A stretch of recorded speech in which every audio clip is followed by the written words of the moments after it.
Hi, my name is Jeanette Bonniksen, and I'm here today to talk about the Corona life, the difficulties, the challenges, and how to manage. I'm a psychologist, and I do this for a living, talk to people about challenges in life, both in daily life and in working life. And today we're going to talk about, the Corona life.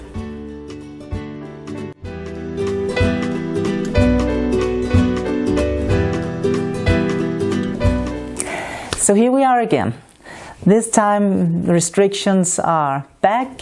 The older children are sent home from school, and the younger children are having more restrictions when they are in school. And we know everybody has to be more careful about Corona and so on. So this is why we're here today, to talk about how it is, what we can do, and you parents, you sent me some questions because you have some concerns, and I will do my best to try to answer your questions during this webinar. But first of all, I want to say very clear and loud that you must remember that you are your child's rock. So you're the one who is setting the frameworks for your children's understanding of Corona and how to actually behave in this situation. Your children would look very much upon you and see how you actually deal with this situation. If you're concerned and frustrated and you really burst it out, then your children will probably also be very insecure about the Corona situation. So you have to be very much aware of how you speak about Corona, what your approach is to Corona, and how your whole behavior is around Corona, especially when your children or your child is around. Your security will be the security of your child. So if you actually feel that you are on top of the situation, you understand what to do, you know how you can actually handle it. Maybe it's frustrating, but you know how to handle it, and you will feel more or less that you can be secure during all this.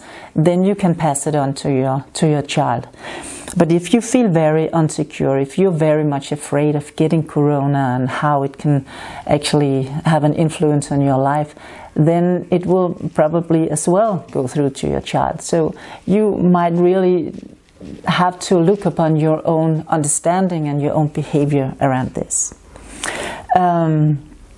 The way that you talk to your partner or your friends or your neighbors or whoever, the way you talk to the other parents at the school or the teachers, that will also pass through to your child. They have ears that is listening, and they have very much, the radar put on you to see how you talk about it.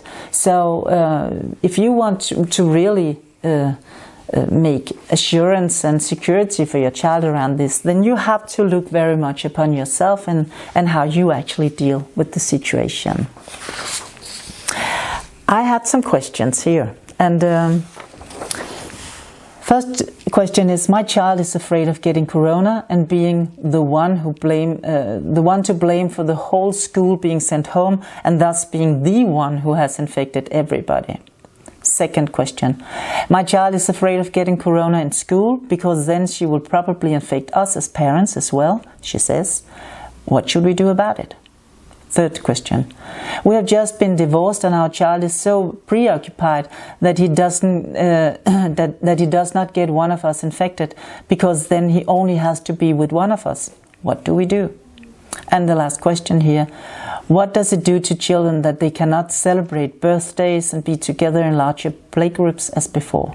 What do I say to my child who is deeply unhappy that it should be that way? Let's look at these 4 tips about how you can talk together and talk to your child about Corona.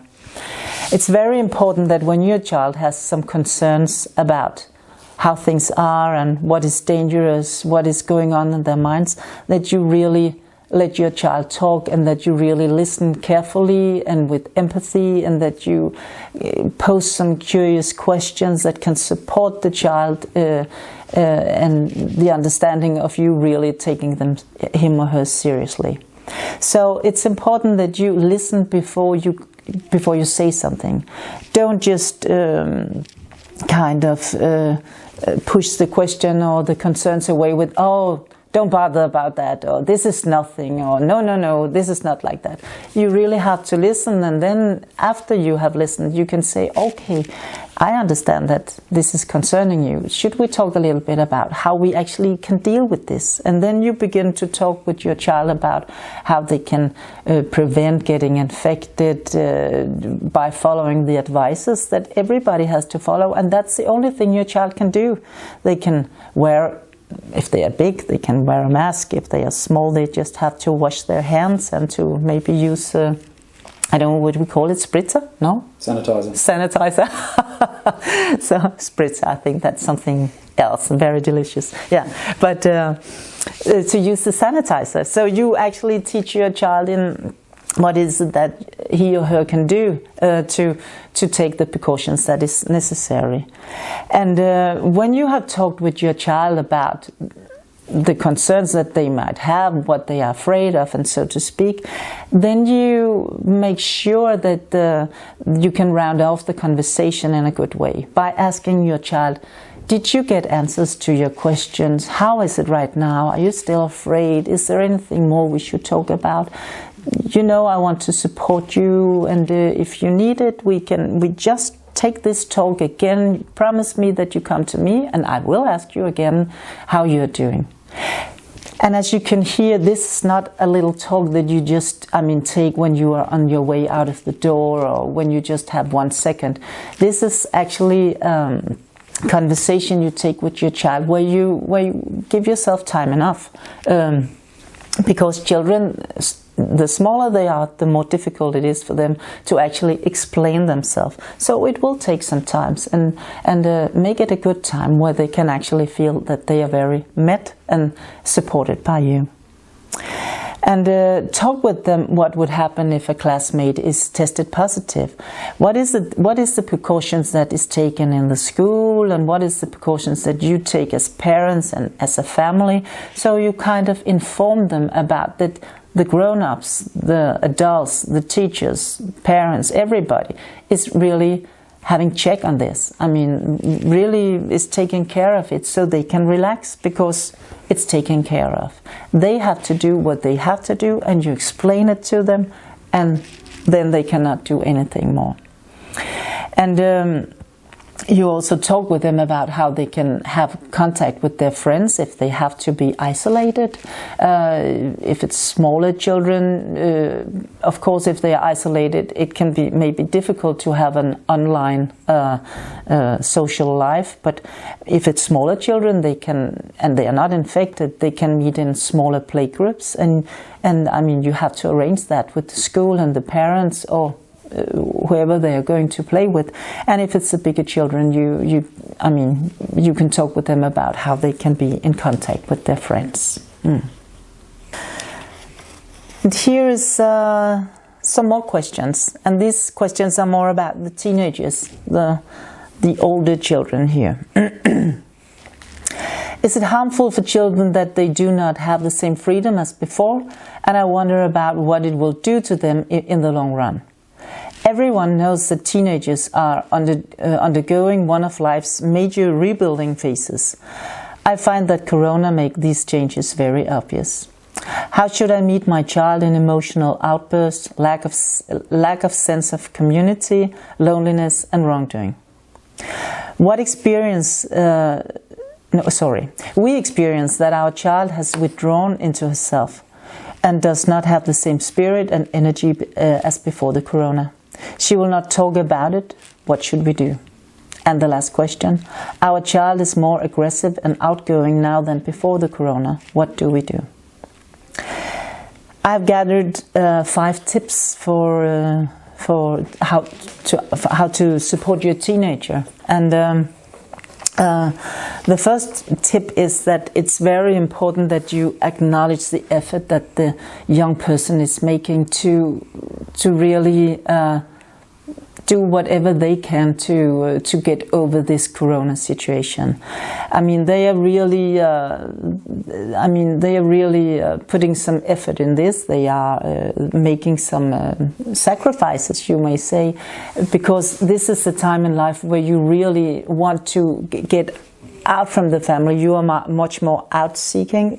I have dumb here as my translator. Do you say out-seeking, or what you say is outgoing? Outgoing, yeah.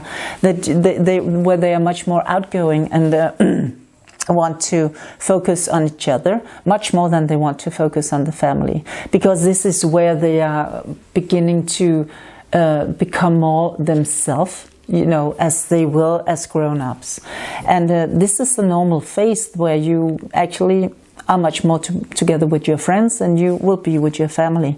And in this situation, it's not possible, because they have to be together in much smaller groups, and if they can be in smaller groups, or they have to socialize on the internet. And they are also about learning how to do that. Sitting alone in the room and socializing with friends is not the same as sitting together with a bunch of people and laughing and feeling each other. So you really have to acknowledge what they are doing to take responsibility.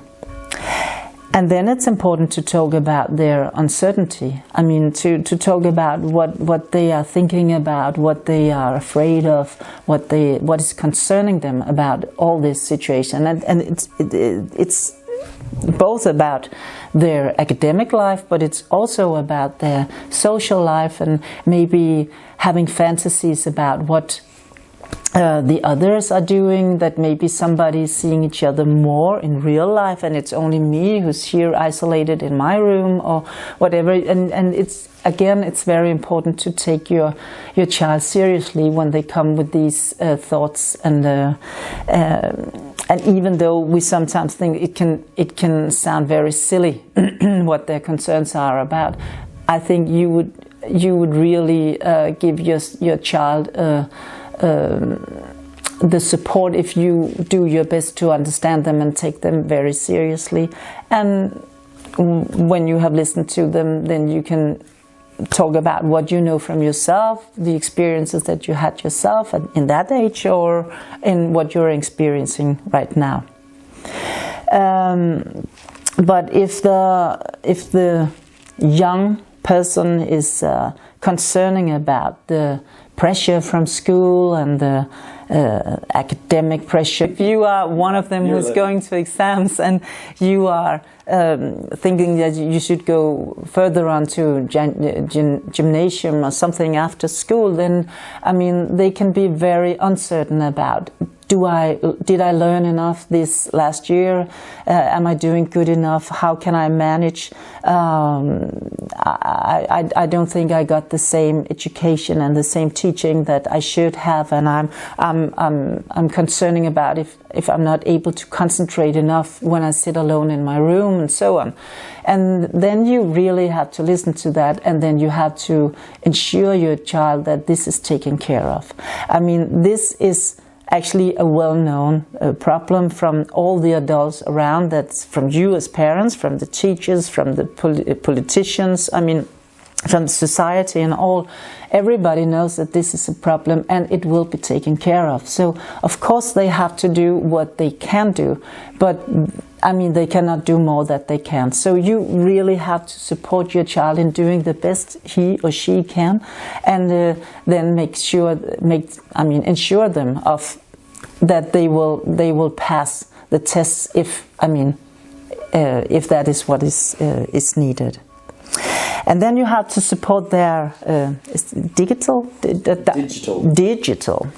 life. That maybe you have some rules about how much they must be on different social media or platforms. And I mean, I understand that because it should be limited, but maybe not in this situation. Maybe this is the time where you actually give some more space and you accept and acknowledge that your child maybe need to sit whole evening and chatting with his or her friends, having fun in their room with their friends on the internet.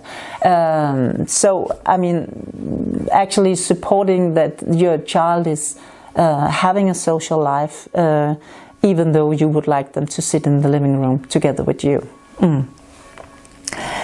And we know that young children, they get informations and knowledge about corona from a lot of places, and that they can concern themselves a lot, and maybe they can be a bit dramatic about all the consequences of corona, and if you are infected, and so to speak. And you have to talk with them about it. And my advice is that every night when you have dinner, you talk about what did you get to know about corona today? What did you talk with your friends about? What is the difficulties that you see, or is there anything that you're afraid of? So you actually talk with them about the information that they get, and you kind of put them in a realistic frame together with them. Because I mean, I think it can take a lot of drama out of the situation, and you can actually make them secure. Yes. Let's take some more questions. It's said that one can die of corona. Is that really true? What does it mean when they on TV talk about a vaccine is on the way? Does it hurt to get corona? And how long are you sick? Should we allow our third grade child to watch the news where corona is constantly being talked about? And the last one, our daughter is very much online and do not longer see her girlfriends in her spare time. We actually don't know what she sees on social media. How do we approach that situation?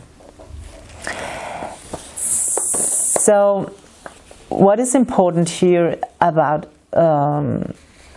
your understanding of corona is that you seek some regular information on the healthcare department.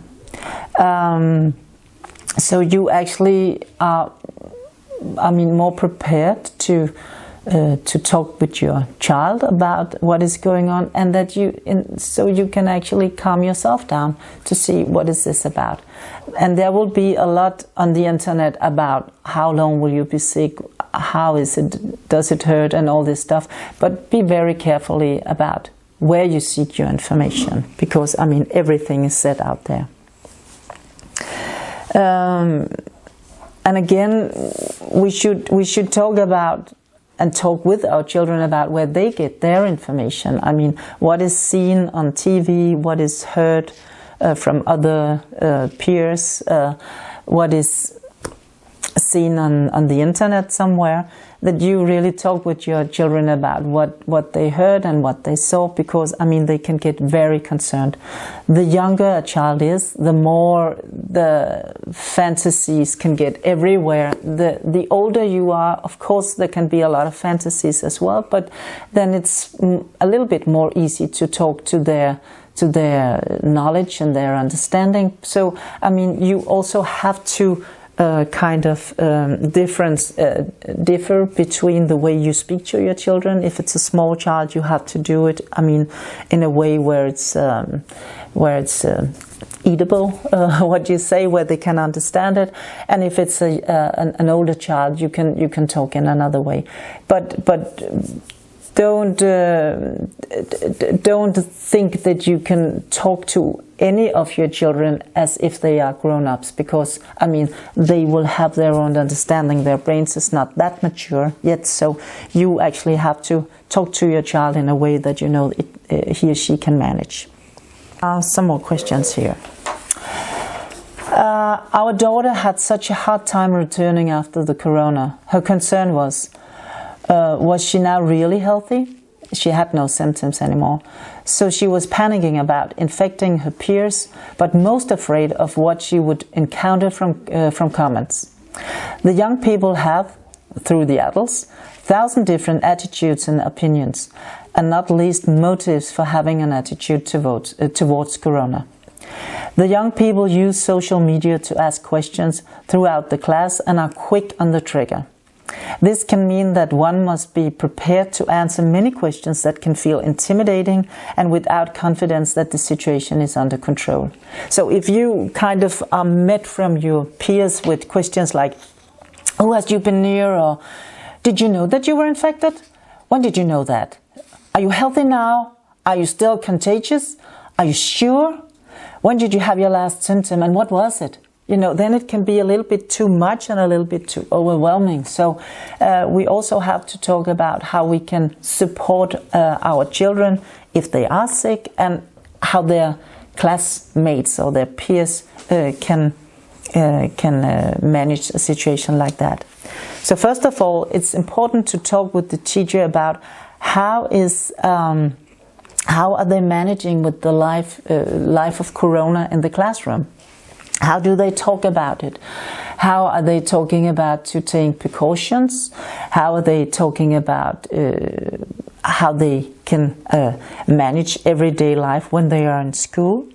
And how can they maintain social life in school without, I mean, we know that they cannot hang around each other's necks as they had been able to before. But they have to take more precautions. They have to wash their hands. They have to keep distance. They have to use sanitizers and so on.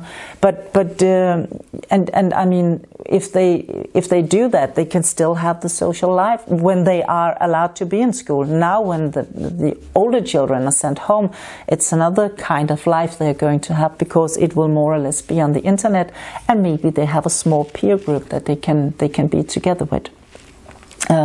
But this is how it's talked about and how it's planned in school. And as parents, you also have to talk with the teacher and the rest of the parents about how do you handle it if there's a child who's infected. How do you actually talk with your children about it, and what are the precautions that you take in that situation, and how are you expected to handle it at home? So. And then, I mean, if you have a child who is infected, then again, it's very important to talk with your child about what the concerns might be, what they are afraid of, what they have fantasies about. And if it's not your child, but one of the peers of your child that is infected, again, it's very important that you talk with your child about what the thoughts your child might have to maybe also be infected, or to be afraid of, and maybe not being able to be tested within a second to find out, and how should they handle it in that situation. You should also talk with your child about being a good friend if they actually have an affected peer. So how can they empathize with that child? How can they contact them on internet, to text them, to say, I'm thinking about you, how are you doing, are you in pain, are you very tired, are you bored, what do you need, should we have some fun, should we meet on whatever platform and do this and this and that. So they actually are taking care of their peers as well if they are isolated from the rest of the class. And also talk about how you can focus on community, the whole community of the classroom or of the peers. You should both talk about it with the other parents and the teachers, but also with your children. How do they include each other instead of excluding each other? How do they pose careful questions and not questions that might make one of the children feel that they are under suspicion for something? I mean, we know that everybody can be infected.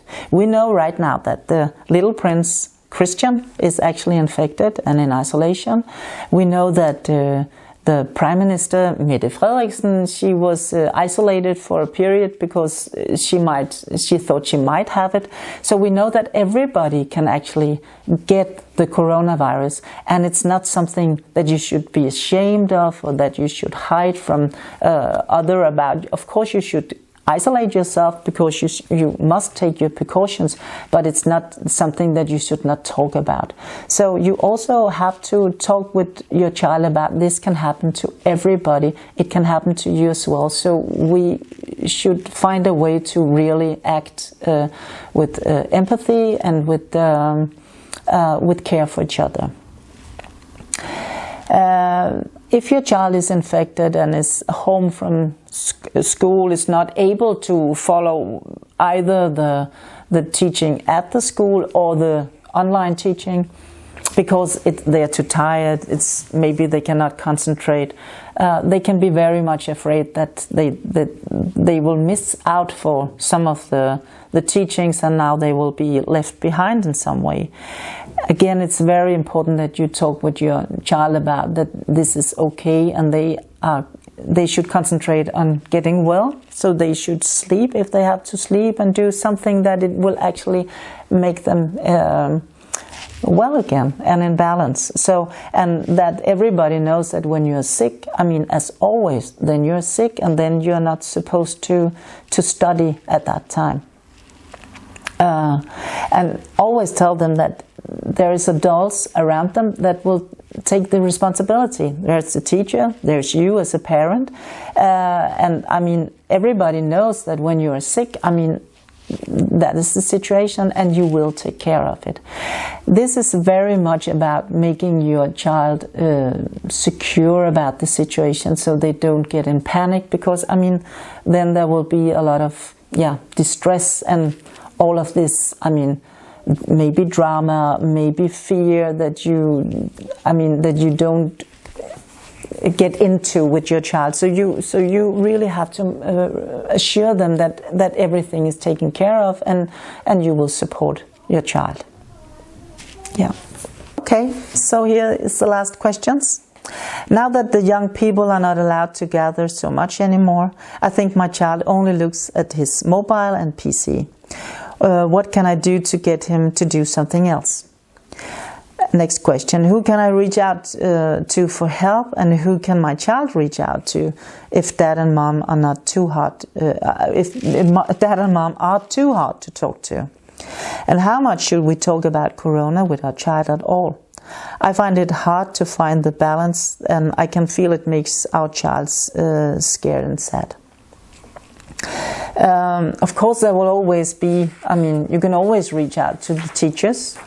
And I also made this page with websites and possibilities that you can use.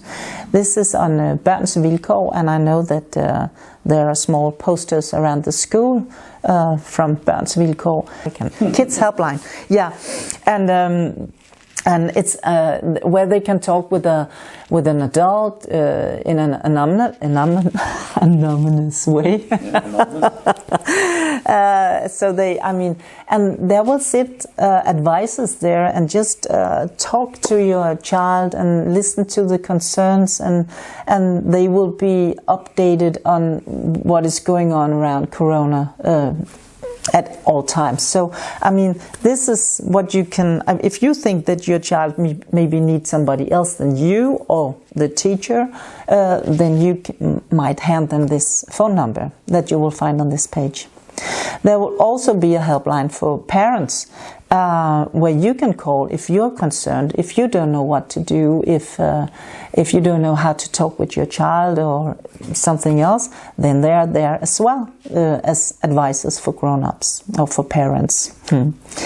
And again, I will advise you to stay updated on the health department site. And then I Googled how to make Corona time cozy in the family with big and small children, and found things And I found this among a lot of other things. So this is just, a link to where you can get some ideas of how you can be together as a family, how you can maybe find new things to do, how you can have family meetings in the evening where you can talk about what do we do right now to make this a good, cozy, funny time together. Can we have some new ideas? Maybe you can all have it as a task to the next day to find something to do that is interesting. I mean, there will be a lot of advices about things to do on the internet. So I wish you well around this, and I hope that you got some information and you maybe got a little bit more secure about where to seek help and what to do in this situation. Thank you.